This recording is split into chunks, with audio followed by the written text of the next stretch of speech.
Bonjour à tous, je vais vous présenter aujourd'hui notre prochain club deal, Paris Square des Batignolles. C'est un club deal qu'on a choisi de vous présenter car il a plusieurs caractéristiques très intéressantes sur le marché parisien. Allons-y. C'est un club deal d'une valeur totale de 776 250 euros avec une performance cible de 7,9% annuel en termes de rentabilité, donc qui comprend le rendement versé plus la prise de valeur de l'actif, et 6,2% qu'on appelle rendement obligataire ou coupon, donc ce que vous allez réellement percevoir. Ce club deal est localisé en plein cœur du 17e arrondissement, entre la gare Saint-Lazare et le parc Martin Luther King Square des Batignolles, donc il y a un nouveau quartier très connu dans la ville de Paris. Ce club deal a été complètement rénové il y a moins de 2 ans. Je vais vous montrer tout de suite les photos. Quand on voit cette cuisine, cette chambre, cette mezzanine, on peut tout de suite se projeter et on comprend pourquoi les clients apprécient cet appartement pour ces jours-là. En fait, on est sur un appartement qui a été complètement rénové dans les goûts du jour, avec un lieu complètement rénové, salle de bar que vous pouvez voir en bas à droite, qui est très tendance dans les goûts hôteliers de semi-luxe, luxe. On peut accueillir entre 2 à 4 voyageurs, que ça soit des familles, des groupes d'amis ou des personnes seules qui recherchent un maximum de confort. Cet actif, c'est un actif commercial et c'est pour ça qu'on l'a choisi et il est localisé dans un endroit très stratégique au niveau de Paris. On est dans le 17e arrondissement, en plein cœur du quartier des Batignolles, donc à proximité de l'écoquartier Clichy-Batignolles, qui est un quartier rénové qui a été impulsé par une initiative européenne pour avoir des bâtiments avec une énergie, une consommation énergétique assez faible. On a une desserte en termes de transport en commun qui est très bonne, que ça soit la ligne 13 métro Brochant, la ligne 14, à Pont-Cardinet. La ligne 14, il faut savoir que c'est une ligne stratégique puisqu'elle dessert la gare de Lyon, Saint-Lazare et l'aéroport d'Orly. Donc en fait, elle traverse Paris du nord-ouest, pardon, au sud de Paris. Et à proximité de ce quartier, on a des lieux touristiques très forts, que ça soit, le Montmartre, que ça soit, la rue de Lévy, que ça soit Pigalle, mais aussi des, entreprises qui sont venues s'installer, comme par exemple le siège France de OVH Cloud ou de la mutuelle Clésia. Et à un peu plus de 15 minutes à pied, on a les bureaux de Google, on a les bureaux d'autres startups comme Deezer et le palais de justice, nouveau palais de justice, de Paris. Et donc vraiment, on est positionné au cœur d'un certain nombre, de lieux qui intéressent aussi bien les voyageurs touristes, donc qui viennent visiter Paris, que les voyageurs, professionnels qui, eux, sont là, du coup, pour des séminaires, salons, réunions et cetera. Je vous montre quelques photos pour que vous vous rendiez compte. Donc à droite sur la photo, on a le parc Martin Luther King avec ses écoquartiers, nouveaux bâtiments qui ont été construits, récemment. La rue de Villiers, une rue commerçante très connue dans Paris, le square des Batignolles, la rue des Batignolles. Donc voilà, dans un confort, optimal au niveau du quartier pour cibler des touristes comme je vous l'ai dit. Je vais vous parler rapidement de Paris, même si tout le monde est convaincu de la notoriété de la ville de Paris à l'échelle internationale. L'agglomération de Paris, c'est 11 millions d'habitants, ce qui en fait la deuxième agglomération européenne. On est donc sur une ville majeure qui a une importance nationale, européenne et internationale. La ville de Paris, c'est 30% du PIB français, ce qui signifie que Paris est un lieu névralgique en termes de création de richesses et à l'économie française et à une échelle encore plus internationale. Au niveau de l'immobilier résidentiel, le prix au mètre carré est légèrement en dessous des 10 000 euros, puisqu'on a eu une montée en puissance de l'ordre de 20% ces 10 dernières années et une légère correction en 2022, 23 et 24. Notre appartement est considéré comme une surface commerciale et donc n'est pas assujetti au prix de l'immobilier résidentiel, mais valeur commerciale, dont on en parlera juste après. En termes de tourisme, Paris est la première destination au monde en 2024 pour la quatrième année consécutive. On pourrait se dire: «Oui, c'est un phénomène JO 2024». Non, Paris est quasi tout le temps classé sur le podium, voire à la première place et c'est l'OMT, l'Organisation mondiale du tourisme, qui établit ce classement. Pourquoi c'est la première destination mondiale? Parce qu'on accueille chaque année des millions de touristes qui vont consommer en moyenne 40 millions de nuitées marchandes. Donc ça veut dire que en 2024, on a atteint, voire même surpassé le niveau d'avant crise Covid de 2019, qui était déjà une année record. Donc cette tendance confirme l'attractivité nationale et internationale de la ville de Paris. Donc on est sur un marché qui est stable, porteur et dans lequel on peut se projeter puisqu'on a une demande qui est constante. Et en face, on a une offre, elle, qui se réduit en raison, en grande partie, de la loi Lemeur de 2024 qui est venue réguler le marché de la location de courte durée. Donc les appartements résidentiels des particuliers ne peuvent être loués que 90 jours par an. Il y a encore quelques mois, c'était 120. Il y a encore quelques années, c'était 365. Donc on a cette offre qui ne fait que diminuer et en face, une demande qui grandit. Et donc ça laisse une place stratégique pour notre actif qui, lui, est a une destination commerciale et donc peut être exploité 365 jours par an.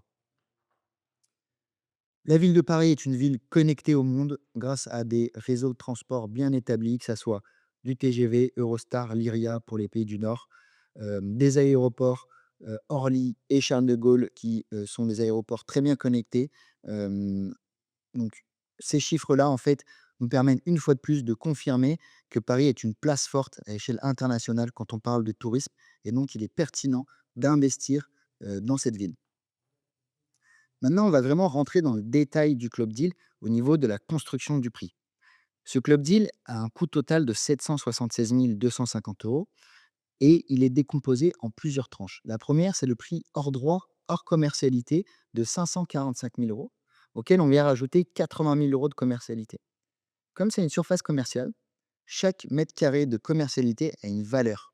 Et dans cet arrondissement, la valeur est aux alentours de 2 000 euros par mètre carré. On peut la revendre indépendamment de l'actif. Euh, il y a plein de commerces qui cherchent à acheter de la commercialité pour étendre leur surface. Donc ça a une vraie valeur. On ajoute des frais de notaire, frais d'agence, une réserve travaux de 20 000 euros qui nous permet en fait d'anticiper un besoin de cash si jamais on a la nécessité de faire des travaux dans l'appartement au niveau de la copro.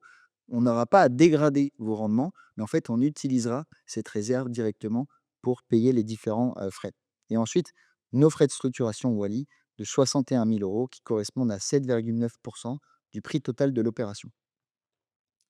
On a bâti un scénario de marché dans lequel on va vous montrer quelle est la rentabilité et le rendement qu'on dégage à partir des hypothèses d'exploitation. C'est un actif qui est déjà exploité depuis 2 ans en location courte durée, donc on a l'historique et on sait où se positionner.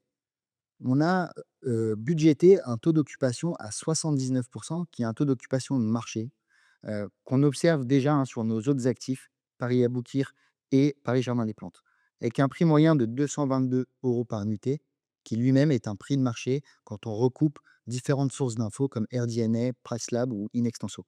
Ça nous permet de construire un chiffre d'affaires total annuel de 70 000 euros auquel on va venir décalquer un certain nombre de charges. Charges de copropriété, toutes les consommations, énergie, donc EDF, l'eau, les coûts de ménage, l'assurance propriétaire non occupant, la taxe foncière et donc nos frais aussi de gestion. On va atterrir sur un rendement net de 46 514 euros en cible versé la première année, soit 6%.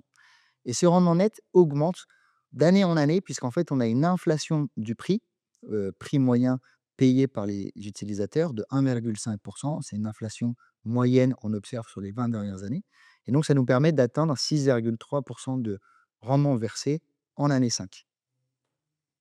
Sur cette slide, je vous présente le business plan de l'acquisition à la cession avec les différents flux qui vont intervenir. En première ligne, on retrouve les 46 514 euros qui sont le rendement net versé. Ce prix d'acquisition que je vous ai décomposé juste avant, et on va aller en année 5 sur le prix de revente à 945 000 euros. Ce prix de revente, on pourrait dire, il est quand même assez élevé quand on regarde les prix du résidentiel, puisqu'en fait, on est sur deux marchés différents. On a le marché du résidentiel et ensuite le marché des surfaces commerciales. On va venir valoriser les actifs, non pas au mètre carré, mais par rapport aux bénéfices qu'ils génèrent. Vous pouvez vous rendre sur la plateforme Wally, dans la Wally Academy. On a fait plusieurs vidéos d'explication de comment on valorise un actif commercial. Et donc, avec tous ces chiffres, ça nous permet d'atteindre une rentabilité annuelle de 7,9% et donc un equity multiple de 1,4. Qu'est-ce que ça veut dire? Ça veut dire que si vous investissez une somme, sur 5 années, on va multiplier par 1,4 cette somme. Donc si vous investissez 10 000 euros, on va vous rendre 14 000 euros au bout de l'année 5. Voilà ce que ça veut dire equity multiple. Ici, sur ce slide, on vous présente 3 scénarios opérationnels et avec ces scénarios, on a projeté la rentabilité et le rendement. Ça vous permet justement d'avoir conscience de la fourchette de performance dans laquelle on s'inscrit et des différents risques qui peuvent opérer lors des 5 années. On a un scénario conservateur avec une réduction du prix moyen de 10% pour atteindre 197 euros. Quand on prend ce prix moyen, on a une rentabilité globale annuelle de 5,6%. Et à l'opposé, on a fait un scénario optimiste avec une augmentation du prix moyen de 10%, donc à 247 euros. Et la rentabilité globale est de 10,1%. En fait, le risque majeur qu'on va avoir sur cet investissement, c'est à quel prix on peut vendre les nuitées. Et donc, nous, on a pris le scénario de marché, qui est le scénario central au milieu, qui en fait est le fruit d'une réflexion qu'on a menée, d'une étude de marché, à partir des différentes sources que je vous ai citées, RDNA, PriceLab et Inextenso. Et donc, c'est dans ce scénario qu'on croit et qu'on vous présente aujourd'hui, 7,9% de rentabilité globale et 6,2 versés. Qu'est-ce que ça signifie pour vous en termes de calendrier si vous décidez d'investir? On a signé la promesse d'acquisition au mois de juin 2025 avec la possibilité de signer l'acte en fin septembre 2025 grâce à une condition suspensive de financement. Donc, on va devenir propriétaire de cet actif fin septembre 2025. Tout de suite, on commence à exploiter puisque l'actif est déjà exploité. Donc, le soir même, on reprend l'exploitation, ce qui fait qu'on n'a pas de temps perdu entre l'acquisition et le moment où on commence à générer du chiffre d'affaires. On va exploiter pendant une période de 5 ans pour revendre l'actif au T4 2030 et donc rembourser vos obligations. Le premier coupon sera versé le 31 décembre 2025 et correspondra à la période de fin septembre 2025 jusqu'au 31 décembre. Et après, on prendra le rythme habituel que vous connaissez, qui est un versement tous les trimestres. Merci de m'avoir écouté pendant ces 10-12 minutes. J'espère que ça va soulever des questions pour vous, ce club deal. Si jamais vous avez besoin d'accompagnement, n'hésitez pas à prendre contact avec nous, que ce soit par mail, par téléphone ou par rendez-vous. Vous prenez un rendez-vous sur le site, vous choisissez le jour et l'horaire et on vous appelle. Avant d'investir, il faut quand même avoir en tête que investir comporte des risques. Il peut y avoir des risques opérationnels, des risques au niveau de notre société, risques de marché. Et donc, je vous conseille fortement d'en prendre connaissance. Vous avez toute la documentation qui est déposée sur la plateforme, justement pour avoir une lecture complète du Club Deal et ce que ça représente pour vous en termes d'engagement. Lorsque vous investissez, partez bien du principe que les sommes que vous investissez peuvent être perdues totalement ou partiellement, ce qu'on appelle une perte totale ou partielle du capital. Donc voilà, avant d'investir, prenez bien le temps de la réflexion et ensuite, vous pourrez investir en pleine conscience. Je vous dis à bientôt. Je vous souhaite une bonne fin de journée. Au revoir.